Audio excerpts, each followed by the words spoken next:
Okay, how you want me to introduce you? Akin's cool? Just Yep. all right. Yeah, that's cool.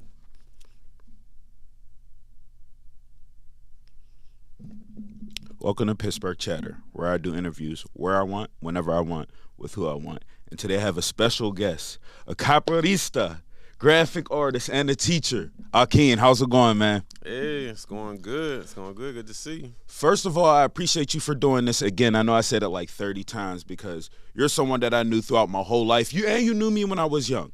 So it's a blessing to be able to bring you into something that I'm doing in the future. You know what I mean? It's just crazy. It's just crazy. All right. So first, let's start off with the capoeira. We have to talk about this. How did you actually get into capoeira? Man, it's really simple.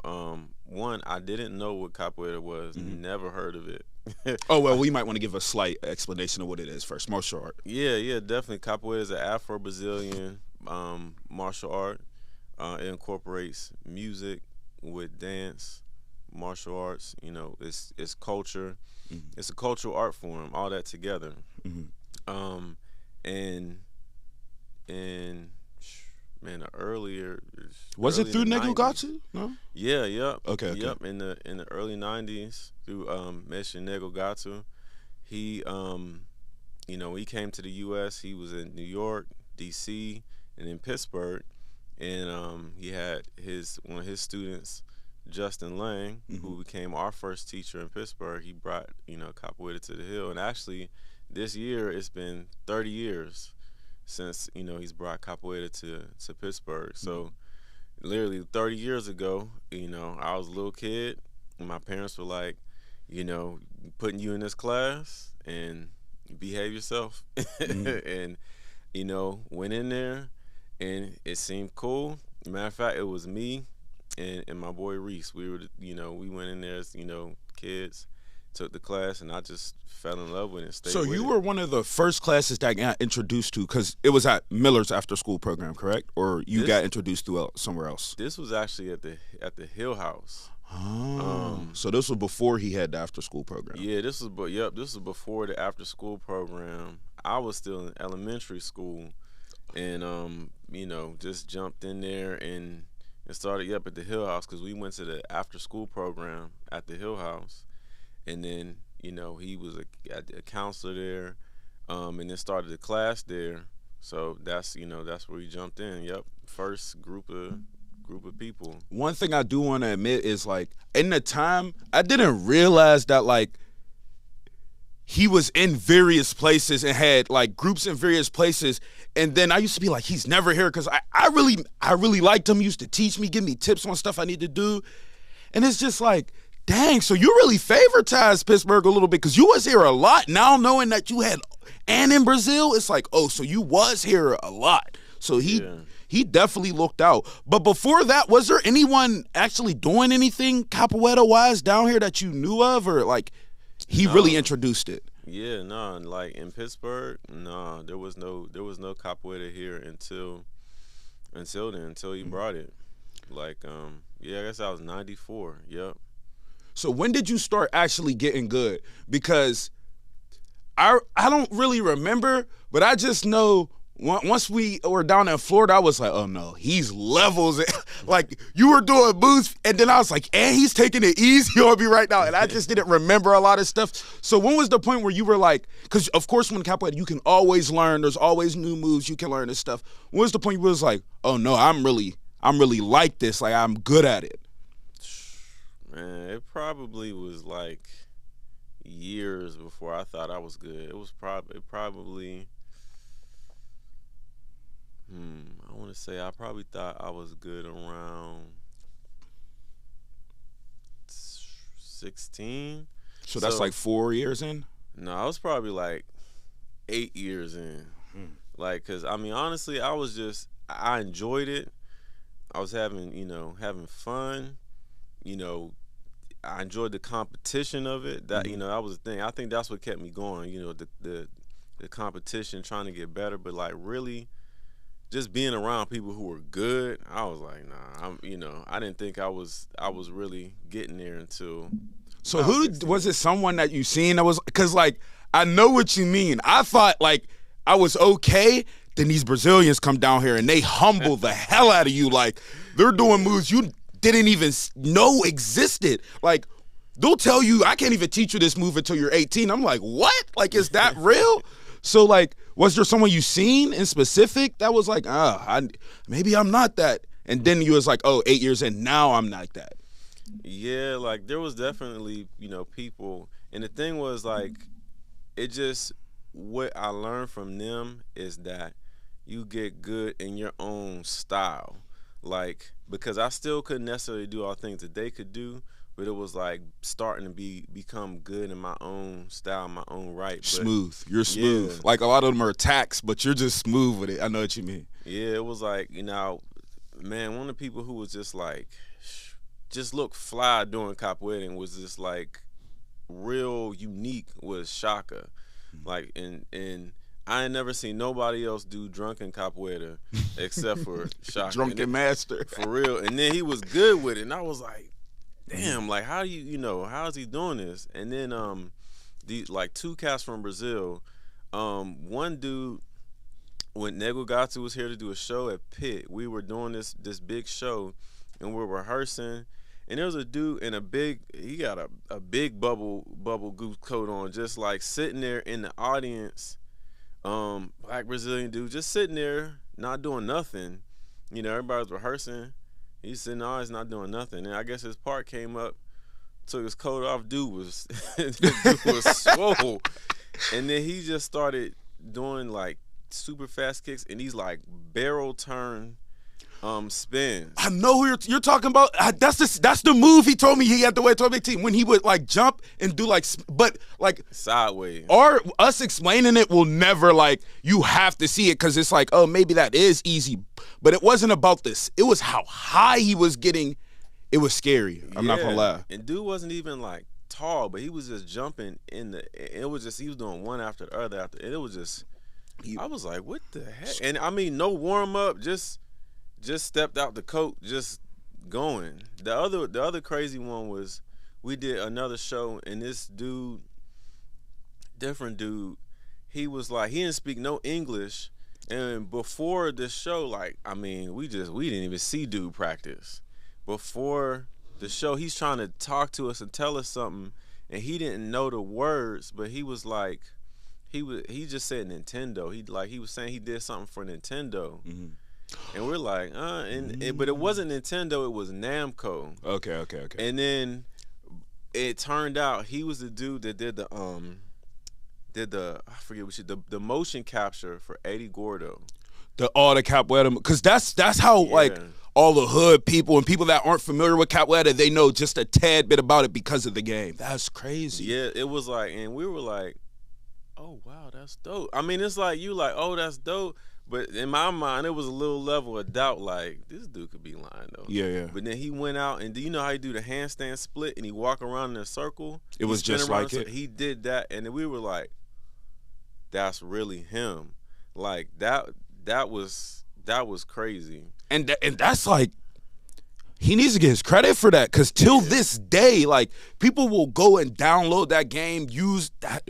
That's crazy. That's a huge feat, because I kind of put capoeira on the map a little bit. Yeah, oh yeah. For sure with the game. All right, there is one thing. Have you ever seen someone do the slide on their head? Like, am I tripping, or you've seen that? Yeah, definitely. So, like, when you see stuff like that, moves like that, are you excited? Like, or do you want to try it, or you just be like, nah, that might not be for me? Man, I'm excited, but I'm definitely like, nah, it's not for me. I like the super crazy moves. I'll be like, nah, it's just, Mm-hmm. I appreciate it, but I'm like, nah, it's not for me. Okay. But I love it, though. All right, so there's always a move that, like, every capoeirista has that's their go-to when they're in a pinch. Like, a move like, all right, I know I can get this, will get me out of, when someone might do a fake kick and then they're trying to catch you with a kick or something like that. What is your go-to move that you feel as if, though, is like always gets you out of a pinch? Go-to move. Honestly, I'm gonna probably say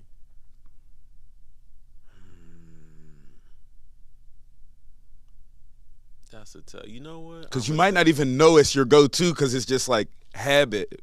Yeah, I'm probably gonna say G Quattro, which people know like the crab walk, kind of like you go down in the crab. That's probably one of my go-to. Like, because you can joints. go right into the cartwheel after. Yeah. Or no, you're. I don't want to mess up the words. That's why I'm not trying to say the exact word because it's been so long. So that's definitely your go-to. Oh, and you could get off a nice little. Yeah. You're right. You're right. I didn't think about that. Oh, you're right. That's the so. What is it called when you're in the circle? The Hoda. The Hoda. So when you're in the Hoda, there's two types, right? There's a more fast-paced type, and then there's a slower type. So can you explain those two types and the differences? Yeah, yep. So yeah, Angola is generally slower. So Capoeira Angola is more of the older traditional form of Capoeira.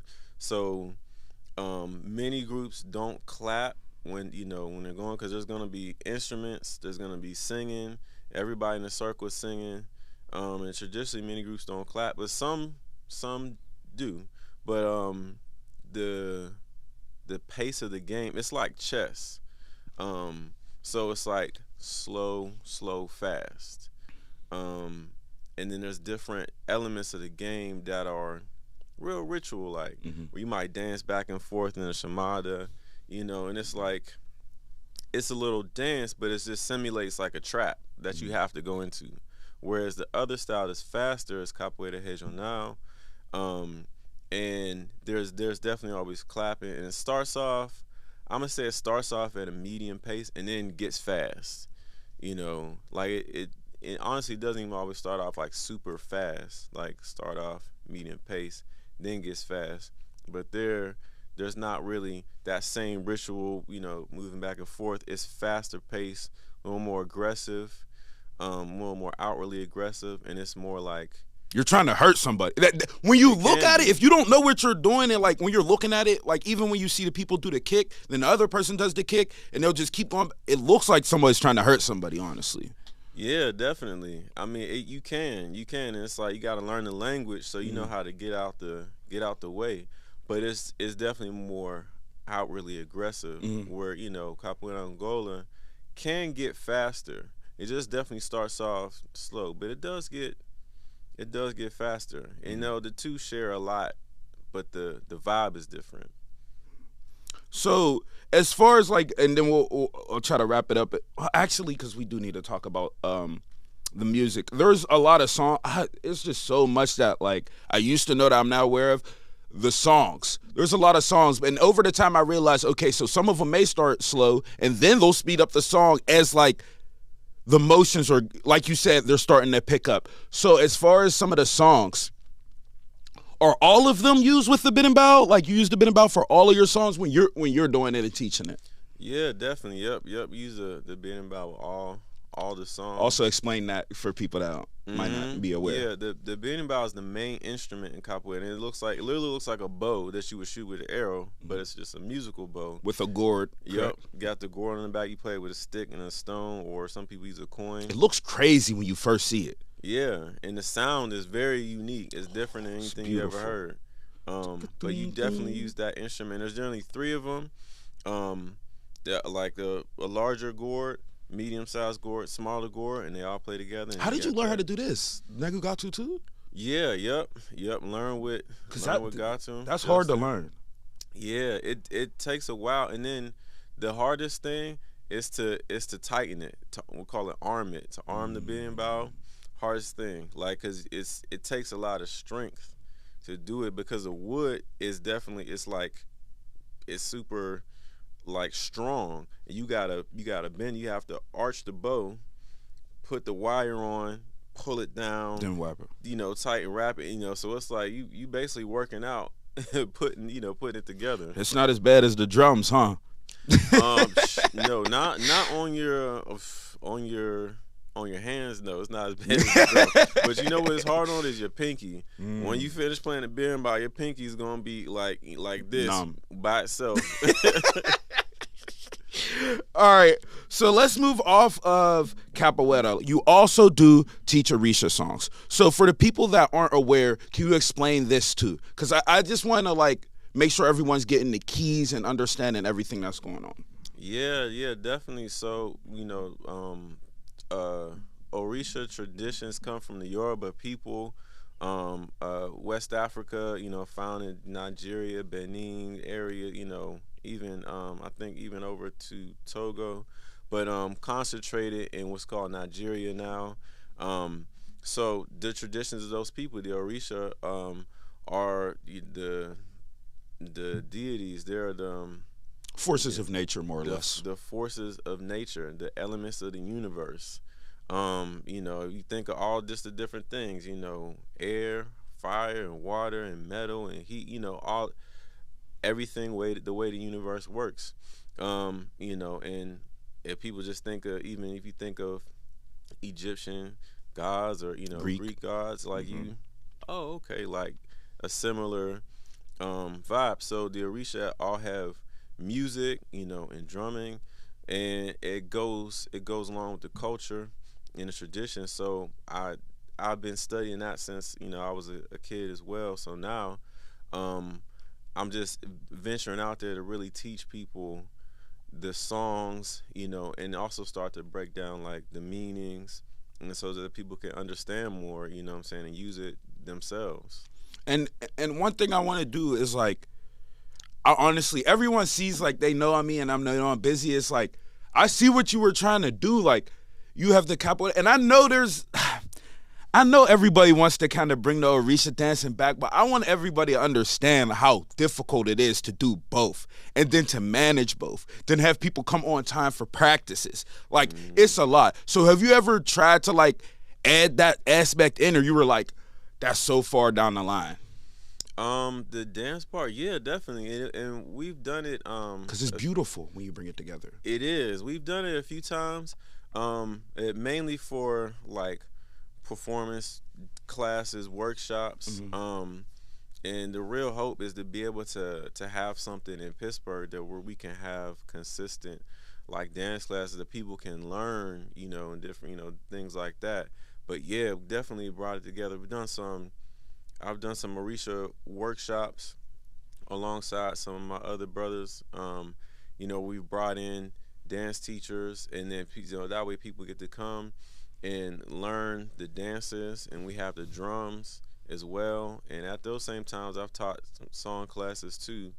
And then we've done performances, different things like Dance Africa, different venues and things. So it's definitely dope when you bring the dance in together, because then you see how it flows, the songs with the drum on top of the drums, then with the dance, they all move together. So it's definitely the best. Could you give us off the top of your head just a slight sample of what a Orisha song, just like a little bit, and of your choice? You know what I'm saying? Of your choice. Oh yeah, so I'm gonna do a quick Obatala song, since that's my Ashe. So Baba fururu lorere o kanye ye lejigbo eleri fa basi basawo ejigbo rere basi bao enuwa ye ya waloro eya waloro elesioka. And what was the first song you learned? Like, cause like even when I watch you sing now, it's just like you know what you're saying. It's not just like you're just singing the words. So like, what was the first song that you learned? That's a good question. Honestly, I don't even think I remember. Because your parents at a young age were singing all the songs, and you're around the people that are singing all these songs, and then you add Negugatu, whereas the Brazilian music is completely different. That's true. With the traditional songs that I'm singing from, which is coming out of Cuba, I don't even remember some of the first songs that I learned, but I do remember first Orisha songs learning from Brazil with Negugatu was probably one for Oshun. That's something, because we did that during a lot. Yeah, shorodo. Shodo mama, fefe, shorodo. Like, that joint. We did some Omolu. So like I definitely remember because it was like being like, oh snap, they have these songs like this in Brazil too, and here and it was different. So I definitely remember learning that For first. us, for me though, I know, because even it's hard for me to learn the songs now, but when I was dancing it was easier because like I'm practicing towards this every day. So it's just like the steps, the song, the beat, it all kind of comes into one. So that's what made it easier for me. What made it easier for you to learn? Because these songs are not easy. It's a whole nother language. Well, what I'll say would probably made it easy for you is that you hear it often. Like as you just hear something often, even if it's a different language, when you hear it a lot, then it just starts to sink in. You can tell words and things easier. Where somebody who don't listen to that, they just like you just hear white noise. Like it don't even sound like nothing. But just listening. What I'm saying? Just listening to it. What really captured me is the music. Like I'm a musician, so it's just the songs to me are beautiful. So I was just like, wow, this sounds great. I want to learn the song. So I was just listen to tapes. Like we just literally had cassette tapes that somebody recorded, and just listen and rewind and trying to learn the words because there wasn't no books. Mm-mm. You know, people don't know, like, even saying it now sounds crazy. Technology was not this crazy. Like, you tape CDs, like, I remember, like, people having tons of CDs. I remember nigga Gatu giving people CDs, like, and people just playing it over and over. That's how I know the leg by go, yeah. Like, just hearing that over and over and over, it just, for sure. All right, so also I want to highlight is because we'll get to college and everything here, but I do want to talk about the fact that you grew up in Pittsburgh, and then at what age did you leave?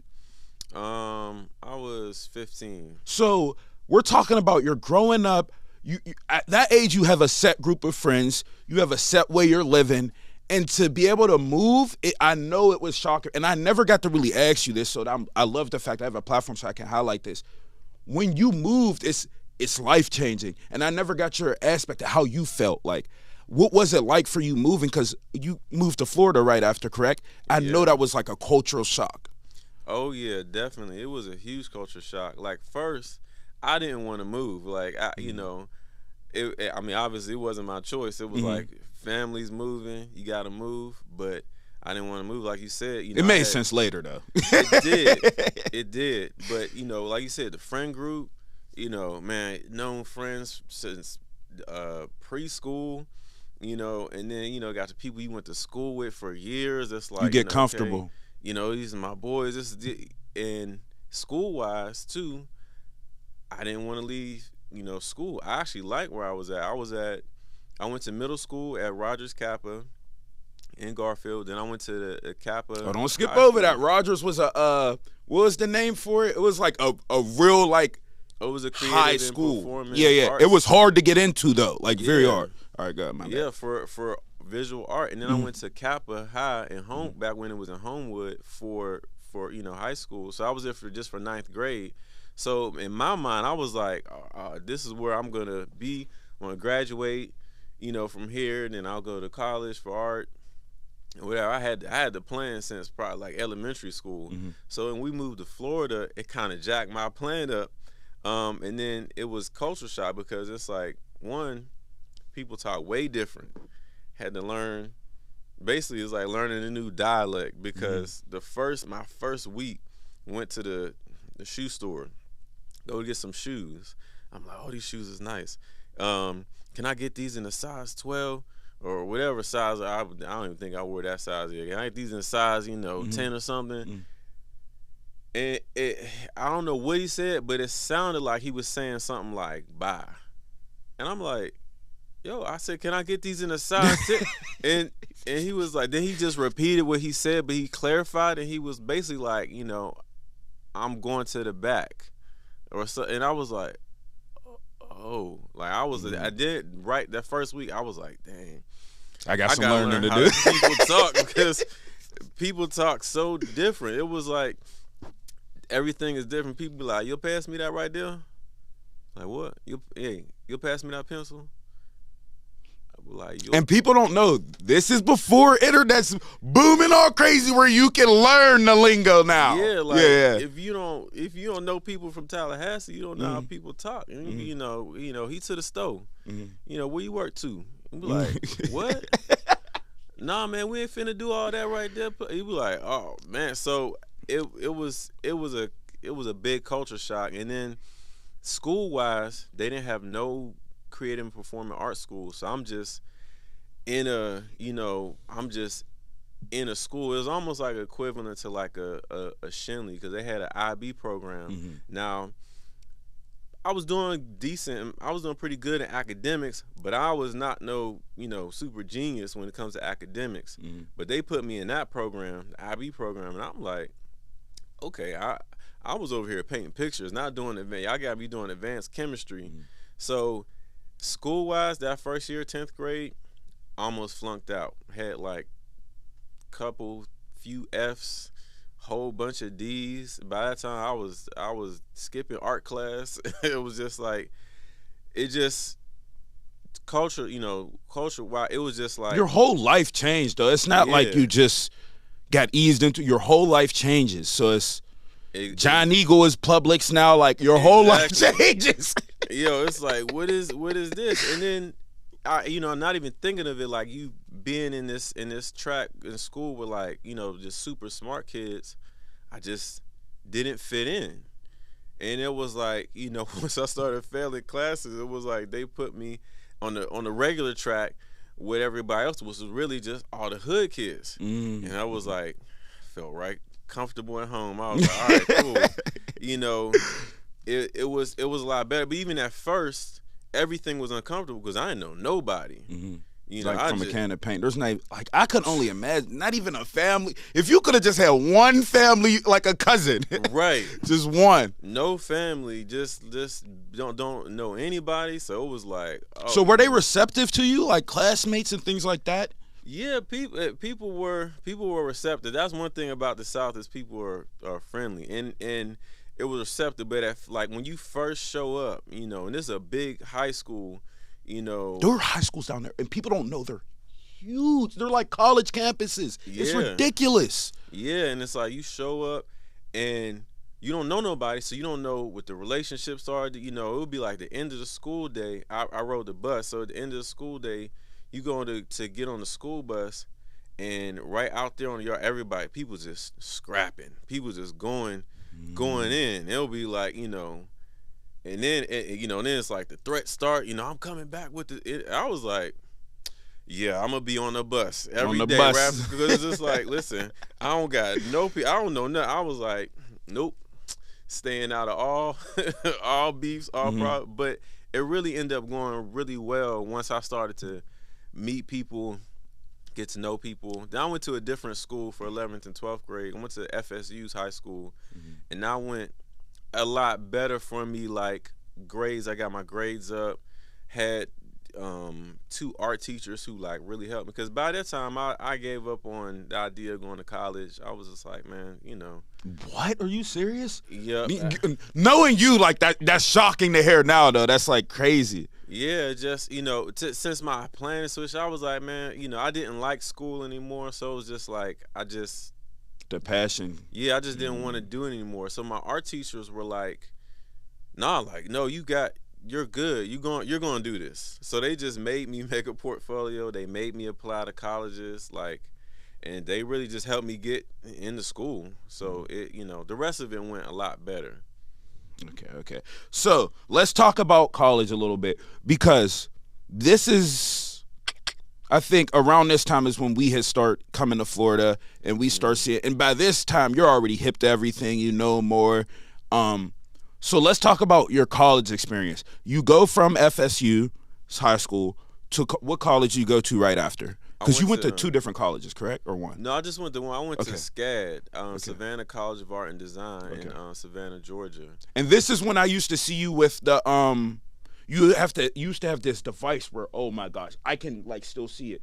You used to have like the electric pencil, and you were killing it. Like some of the art stuff, I'd be like, ain't no way you did that. You was like, no, I did that. Like, and you showed me how you would do the lines and the color. And I was like, yo, whatever you had was ahead of its time because it was ridiculous. So talk about that a little bit and your experience in college. Yeah, that was a Cintiq monitor, which was like, this is before iPads had the Apple Pencil. Mm-hmm. This was before you could do all this. So it was definitely revolutionary because before that it was like you have your screen, you're looking at the monitor and you have a tablet down here and you're drawing, but what you draw down here you got to look up there. And I was terrible at that. I can't draw down here and look up there. Mm-hmm. So in college they had those Cintiq monitors. It's a computer monitor, but you can draw on it with a wireless pen. And it moves and it turns. The ones in college was like super official. Like they were big. Mm-hmm. And you could rotate it, put it flat down, up. Now, those joints was amazing. So we used them for animation. Other people use it for graphics, doing computer graphics and all that stuff. At the time you were working on something specifically for someone, correct? Yeah. So once I got then I was working on a children's book. I illustrated a children's book for this lady who's an author. It's Gwethlyn Jones. So I did her children's book. That was like my first big thing that I did. Was that a more or less a project for school or? Oh no, that was just a gig. Professional. Okay, gig. got you. Mm-hmm. And so as far as after that, so when you're in college, how's it going for you? Are the classes easy? Is it more freedom for you? Like, what is your real college life experience? College was dope. It was very interesting. Savannah was another place I went. I'll say when I went to Tallahassee, I did know a couple people, in reality. But when I went to Savannah for college, I knew zero people. It was another different place, different vibe, but still the South. But when I went to college, I was a Yawo, which is like an initiate into the Yoruba tradition. So you had to wear all white and you couldn't. Oh, I had to wear all white my entire freshman year. How did you do that, bro? Like, people don't understand. Like, how did you do that? And you can't even touch people. Like, and it's like it was really interesting. I just became known as that dude that's wearing white every day, head to toe. People be in class like after a couple weeks, it'd be like somebody was like, "So if I looked in your closet, would everything be white?" And they just don't understand. So is it more or less just like, hey, yo, he just always fresh, like he just like, because they don't know. So it's like, what's their perception of it, like on the outside?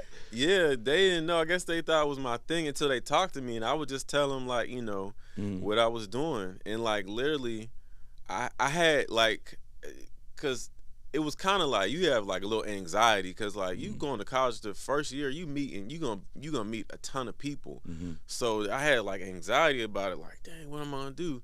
So I just came up with a little phrase of what I would say when I met anybody, because you meet people, they go to dap you up, shit. And it's like you can't touch them. So I'll be like, oh, my bad, I can't touch you. I'm going through a spiritual initiation right now.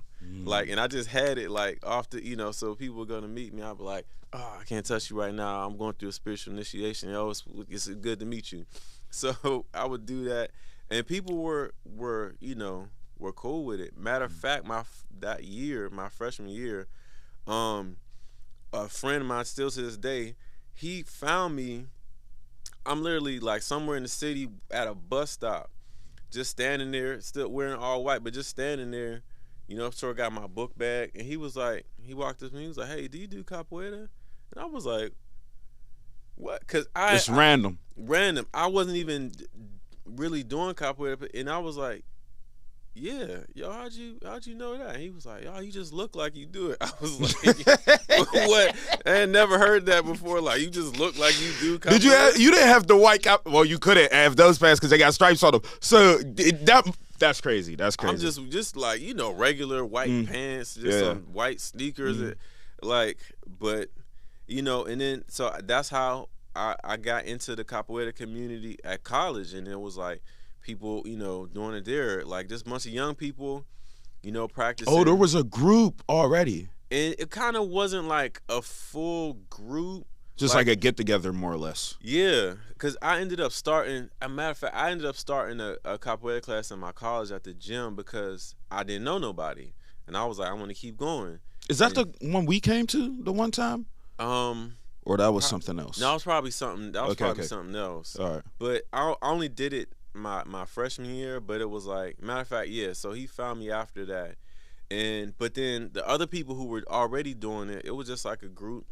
Mostly college kids. It was like this one other young guy who was teaching people, and then eventually we all joined a group.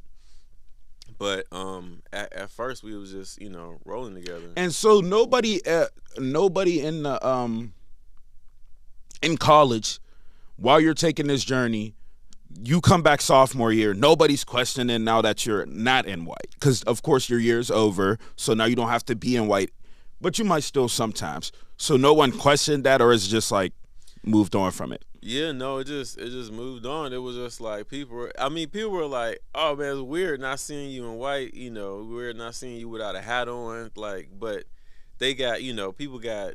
They kind of forget it. Yeah, people be having their own things in their own lives. Yeah. Okay, for sure. All right, so let's skip ahead to your last year. Let's talk about what the process was like for you. Was it stressful trying to figure out the graduating and everything of that nature? What was it like for your last year in college? The last year was a little nerve-wracking because like I graduated in 4 years, but I really wanted to stay longer. I really wanted to stay 5 years, but I also knew before I went to college, I was like, I'm gonna have to do this like straight out, no breaks. Or you're not gonna want. Or I'm not gonna finish. Like I said, that's why I said. I mean, other people, like, oh, take a break, come back. I was like, man, if I don't knock this out in one stride, like, I'm probably. Were you giving it your all? You would say. Yeah, I definitely was. And freshman year was tough. Like they trying to weed out the weak. Yeah, they were hitting you with work, and I was like, ooh, I had to step up. But the last year was nerve-wracking because it was like, all right, I want to stay, but this is a lot of money. I got to get out of here. Mm-hmm. Yeah. And then we had a class where the whole class is you getting your portfolio together, you get your resume together, your cover letter, all that. You design your business cards, you do all this. You had to make a website. You had to have this whole list of companies and jobs and things that you applying to, and then you had to start applying. That was part of the whole class. You had to reach out to these places. If you're doing internships, you got to reach out. And some of these internships people don't know is because, like, I try to explain this to people because they be like, oh, doctors make all this money. And I be trying to, like, you do realize after they done maybe 8 years, they still have to go into an unpaid internship. Like, yeah. You don't get the money ASAP unless you're really like that, like, really like a crazy neurosurgeon or something. Yeah, and I mean, even, like, people who are, like, really good, because I went to college for animation, so even if people are really good, it's like still the one of the biggest things you can hope for is a great internship, because like this is 08, this is 2008. What we realized is that you're competing as a college student. Most of us didn't get internships, so you're competing against you don't have no experience, you just got college, not really. That's not don't really count as experience. You're competing against people already in the industry who got experience. 5 years plus. Yeah, they're looking for their gigs. You're competing against people who already probably worked on films, shows, and then the job market was terrible. What they didn't tell us, and this, I mean, to me, it's kind of a scam. It was like part of the thing is they didn't tell you that the animation industry had been outsourced. They outsourced it years ago. One of our professors kind of gave us a little bit of a clue about it. Matter of fact, this dude, his name was Phil. This dude was the lead animator. He animated Ariel in The Little Mermaid. He was one of the lead. Oh, I know he's still paid to this day from that. Yeah, he was one of the lead animators in the original Lion King. I hope he got some backing from that. We're talking books. Let me shut up. All right. He did The Hunchback of Notre Dame. He did The Hunchback. So he's like almost a legend essentially. Oh, he was a legend. He was real chill. Okay. He was real. He never bragged it. He was a hippie white dude. Oh, okay. Real cool. And one day he reanimated a scene from Little Mermaid. He did Ariel, and we were like, oh no, that's him. Like how he just did it on the spot, drew it. But he told us even back then with with Lion King, they were outsourcing to India. And then like animation. Oh, so no, they weren't outsourcing like the workers. They were just like kind of changing to be a little bit cheaper. No, yeah, the workers. They're outsourcing people doing animating to India. Oh. Back then. So and then since then it has been years past since then. A lot of stuff had been being animated different parts of being outsourced to different parts of Asia. So by the time we're going to graduate, there's like this many jobs and this many people applying. It was like another group you didn't even add that probably is going for the jobs is the people that don't need, like, not that they don't need school, but they're just really that talented, so they just kind of get the job and they never been to college for it. It's just their talent. That's a lot of jobs that are you're correct. The job market was trash. Like in you remember the Proud Family? Yeah, like, the Proud Family was hitting, and my little nieces, like, they watched the Proud Family, and it's like it was a black-owned studio. I read about it. Man, I think, matter of fact, Jet Magazine was probably still around. I read about the studio. Yo, take me back, Jet Magazine. Man, I went to Call and Apply, out of business. I was like, how is the Proud Family studio thing out of business? But most of the places was out of business, so it was like I ended up having to pivot because 80% at least on my list out of business. So it's like basically unless you're doing your own show, you're kind of just, it's over. Yeah, or you're going to try and fight for a job at Cartoon Network, which is at the top, and it's like you're not getting that job. You got to be him. Yeah. But you was good. Let's not get it messed up. You was good. I mean, I was all right, To the naked eye, to somebody that's not aware, you were good, bro. Yeah, but then when you see the competition, and then somebody who's been working, they show their highlight reel. It's like, oh, true. So I was on this with Nickelodeon, and then he was like, okay, what was you doing? Well, I was in class. You make it sound so bad, though. All right, one thing I do want to talk about, so we don't want to leave this out. You were on Avatar early, like earlier than, like, I'm not gonna lie, earlier than anybody I know. Like, where it is now is not where it was when you introduced it to me at all. Like, Legend of Korra probably didn't even exist. Like, So let's talk about this a little bit. How did you get introduced to it? Because it was so captivating. Like, once you put us on the episode, you cannot stop watching this show. So talk about that a little bit. Listen, when that joint came out, Nickelodeon again, when it came out, I just like immediately just gravitated to it because I was like, the story is just dope. It's like, all right, the 4 elements. Oh, okay, all right, you got me at 4. And then the animation, crazy, fire.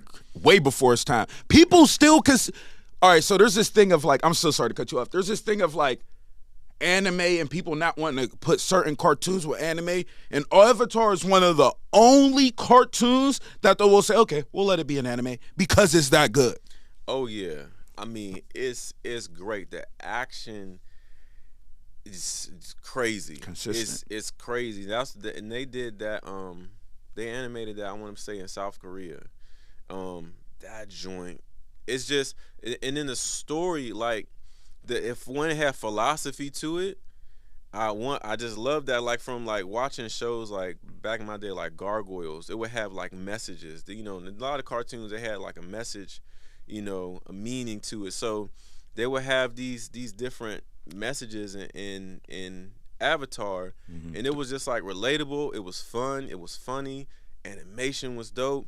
There's still messages that people are starting to realize that what was the grandpa's name? Stuff he says that's just now clicking with people. Yeah, I mean, Roku's not Roku. Zuko's grandpa. Oh yeah, the Dragon of the West. Uncle Iroh. Akin Iroh, yeah. Yeah, like it's just the wisdom he was coming with. Crazy. Like they even hit some joint in there about chakras, and it was like, but it really was like actually real. It wasn't in something like made up stuff. It was like real, and like it was just great. The morals that they were giving you, and it was like dope. I had never seen nothing that great. The whole story, all the way. They even talked about the spirit realm. Yeah, that is mind-boggling. Yeah, like they had the two fish in the water, and then they were swimming around in the yin and yang. Like, I mean, I'm looking at this like, yo, this is like next level. Like, yeah, there was just nothing like it, and then it just left you wanting more. Like all the time. Talking about Zuko's mom, you like, yo, what happened to the mom? And you're like, what was up with the So it was just, man, it was great. They was throwing some stuff in. I don't know if you remember, they went to a village one time, and a lady was like throwing the chicken bones, and she was reading the chicken bones or something like that in the fire, and it was just like, I was like, y'all throwing some little stuff up in here. Yeah, they definitely were, because the Avatar state in itself, you're talking the past of yourself. Like, that's essentially talking to your ancestors, is it not? Yeah. Like, so there's ample things that just each time you have statues that you have to go to certain places so he can tap into the Avatar state and talk to old Avatars. Yeah. So it's like essentially shrines that they have to go to, and people will want to fight it all the way. Bro, there's candles and everything in here to set up for it. Like, even when the Fire Lord, you walk in, like, come on. Like, are y'all really want to argue this? Like, so for sure with the Avatar. Did you like, first of all, give me two fast questions with this. Just answer this a little bit fast. Who is your favorite character, and did you like Legend of Korra? Favorite character in first original Avatar. Dang, it's still Aang. Still Aang? Yeah, Aang is my favorite. Toph is tough, bro. Oh, Toph too. Look. Dang, that's the only one I put up against Aang, like, favorite character wise. And then when she went against, I gotta put the Boulder in there, because he was just funny. He would always be like, the Boulder.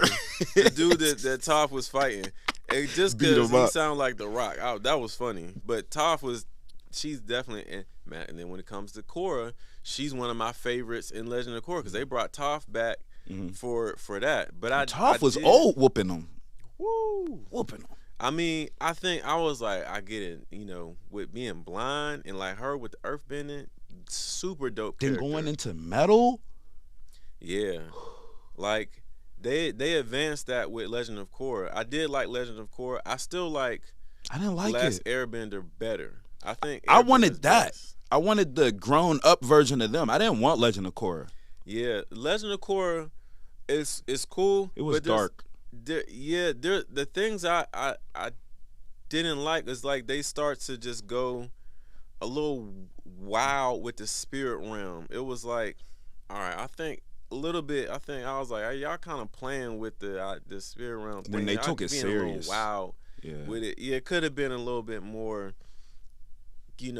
serious. And then the end, like, the one thing that I thought was weird, and I'm like, don't judge me for this, but like, I thought that it was weird that the whole time through the show, she's dating this guy, she's dating that guy, blah blah, and she's not nobody. And then at the very end, so I hope I don't ruin this for nobody, but the very end, her and the other chick are just hold hands and like they're together. I'm like, where did that come from? Mm-hmm. That's one of those. All right. No. We just gonna speak the truth. It's one of those things where it's probably they had to add that in to what is it called?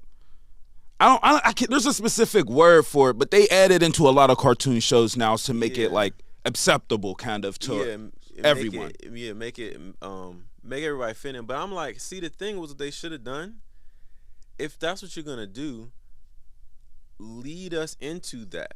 You have to make it make sense. And like we need to know how the next Avatar is coming too. Right. Like, what's the backstory? It was like, okay, did she date another woman earlier on in the show or something? It's like it's cheap when you just throw something in there. I mean, they did the same thing with Robin. Yeah, like There was no signs of that ever. Don't make it cheap. It's that's just like, oh, and we're gonna throw that in there to appease these people and be like, nah. And that's why people, and then this is the last thing for the Avatar. That's why people respect the first Avatar so more, because they were strict with like they did not play with the spirit realm. They was like, when you used to talk about it and like joking, even the people, the Fire Nation would, once they seen Roku come back and Avatar Roku was in Aang's body, you know, when he transformed, they took it serious. Like even people was like, oh no, we can't go with the Fire Lord no more. Roku just kind of told us what it was. Like, so yeah, for sure. All right, one thing I don't want to leave out is family a little bit. So what I always wanted to, I was kind of confused with this. So when you were growing up, because your mom is like a very high level college professor, was she strict on you, like very strict on the grades? I was just curious about this. Not. I mean, I don't want to say it didn't feel like she was super strict with grades, but you know, maybe just behind the scenes they were just setting me up for that. Like, I definitely had to work hard to do well. Like academically, it just didn't. I wasn't one of those kids who was like, it doesn't matter, I can just wake up and ace this test. I know people like that. Yeah, like, I envy them. I wasn't like that, so I had to work for it. But there was an expectation. I'm gonna say there was an expectation to do well, and then I don't know. I like doing well. So if I wasn't doing well, you know, it wasn't like, you know, my mom or my dad was like, you know, no, you gotta do it. But they would be like, try a little bit better. Yeah, you know, you gotta improve this. And then, you know, I did. So for the most part, I did well. And it was like, as long as you're doing well in school, you're not gonna have no problems at home. So yeah, she wasn't like super strict in that way. And then I was the one kid, you know, who was the artist. You have what? It's you, Haston, and then my sister. Okay, so there's three. Okay. So I'm the youngest, and it was like. But at the time, you were the only one there, correct? Yeah, because they were all older. Yeah. My siblings are a lot older than me, so you know.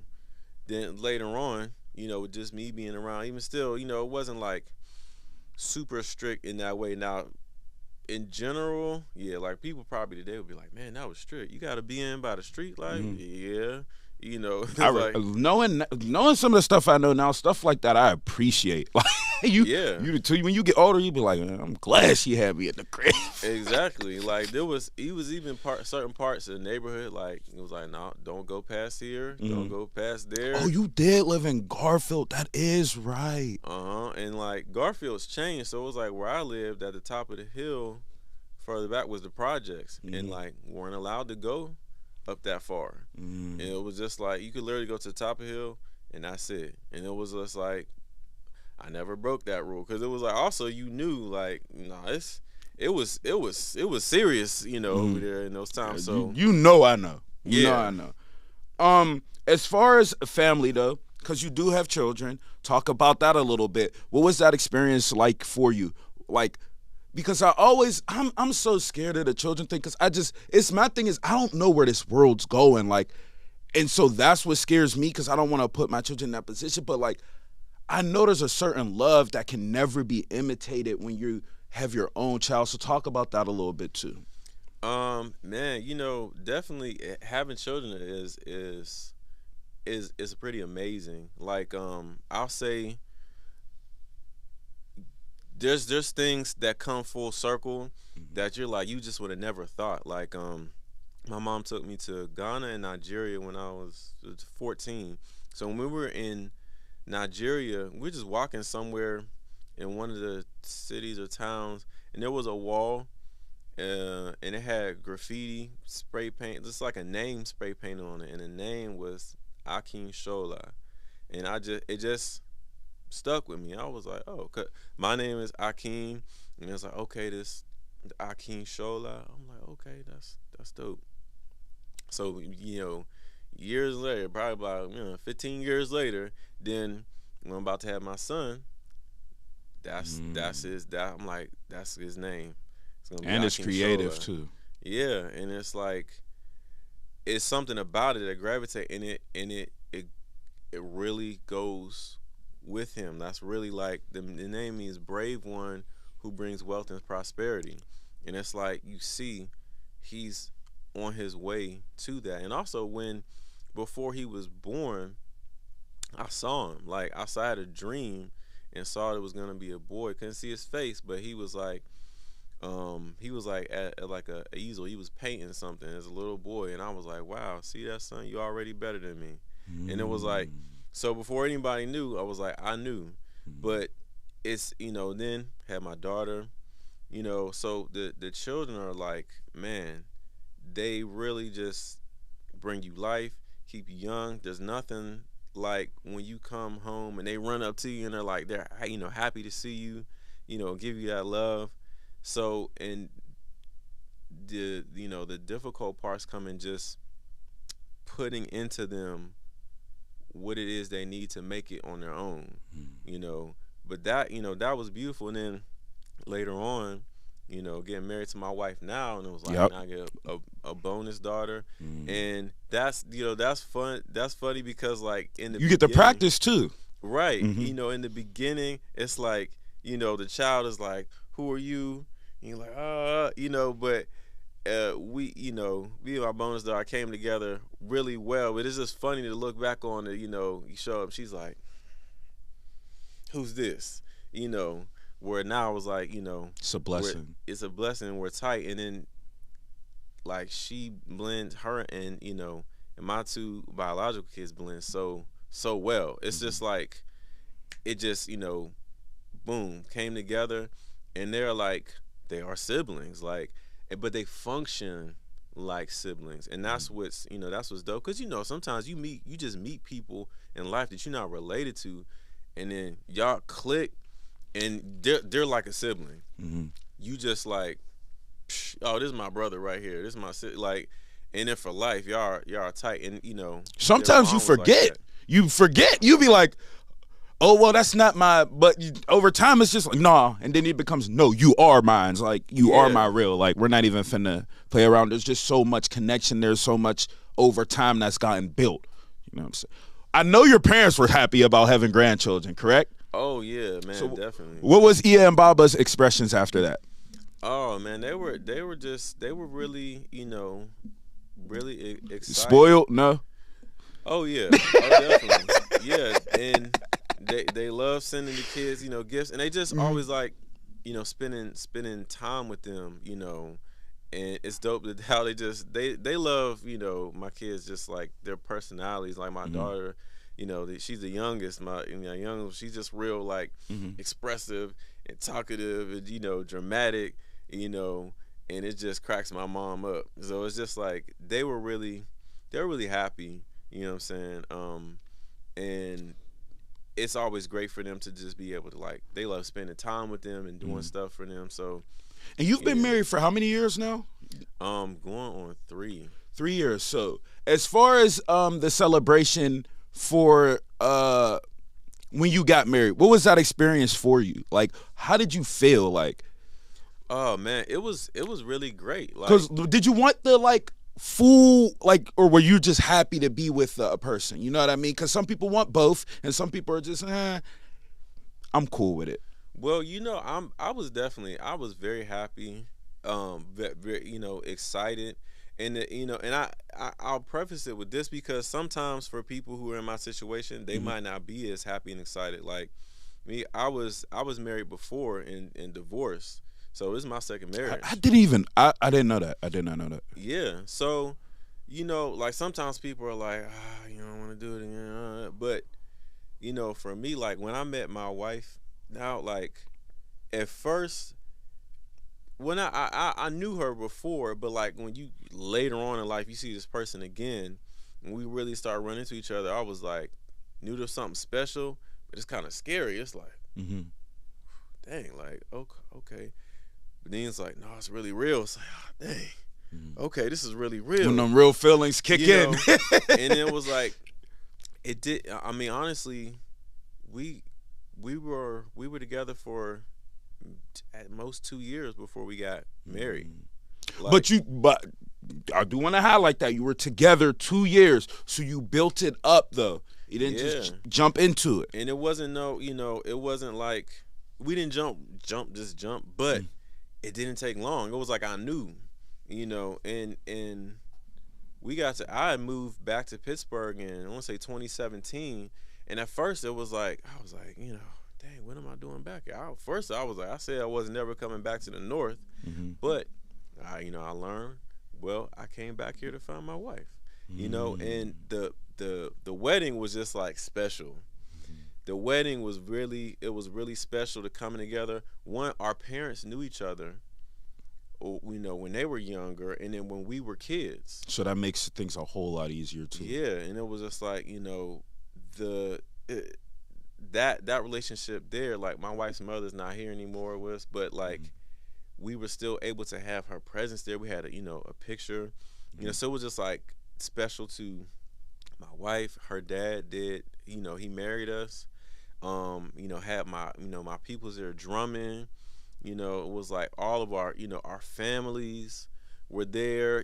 Communities. It was just like our So it was friends. more about family versus this celebration, which made it more beautiful. Exactly, and us having our kids there, like it was a really beautiful experience, and it was like the community came together, to do that. So your moms was there, like but it was all community, even people who cooked the food, and like it was either my wife's people, part of the community, part of our families.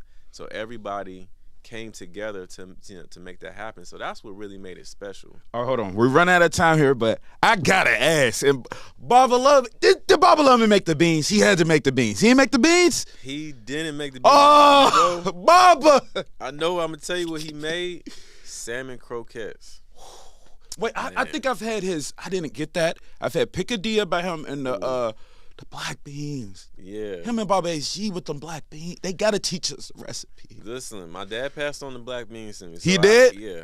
Cause I do remember the day he was making them. It was all day, but once we ate them, yeah, it was worth it. Okay. So now I know I can be expecting the beans every now and then for sure.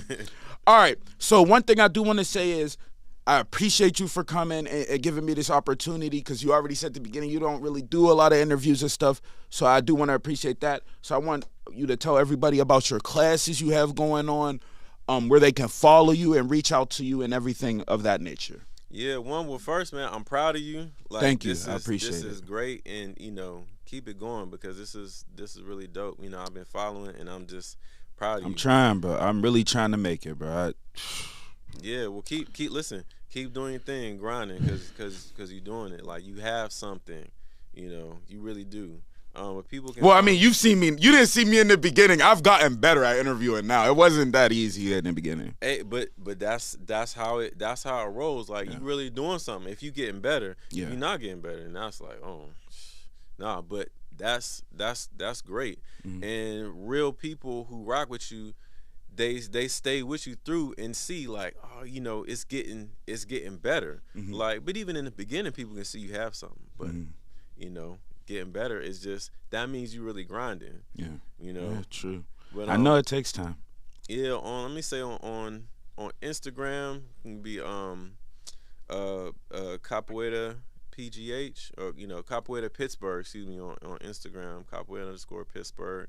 Facebook, Capoeira Association of Pittsburgh, and that's the name of my group, as well as the business, Capoeira Association of Pittsburgh LLC, and the classes, yes.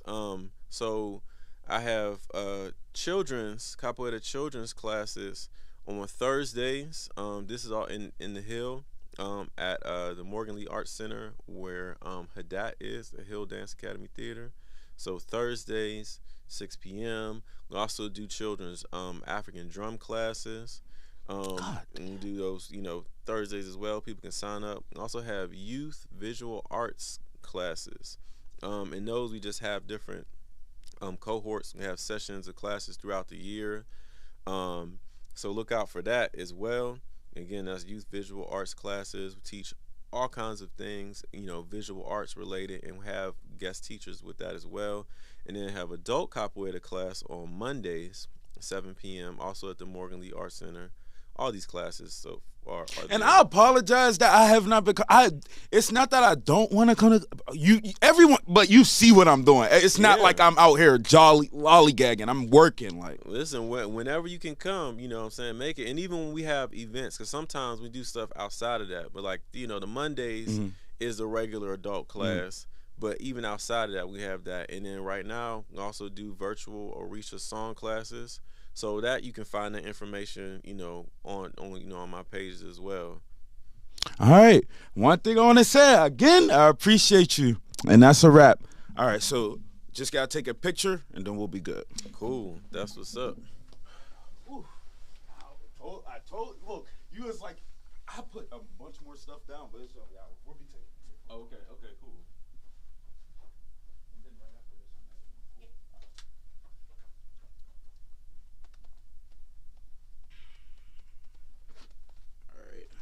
I have no idea when I'm gonna drop this. I have like 8 interviews started. Oh man, yeah, you got some No, serious editing to do. she knows I'm not lying. Yeah. Like, Yeah. No, it's a lot. All right. 3, 2, 1. And 3, 2, 1. all right, this was good to me. Cool. Cool. Dope. Hey. Appreciate you Oh, again, man. man.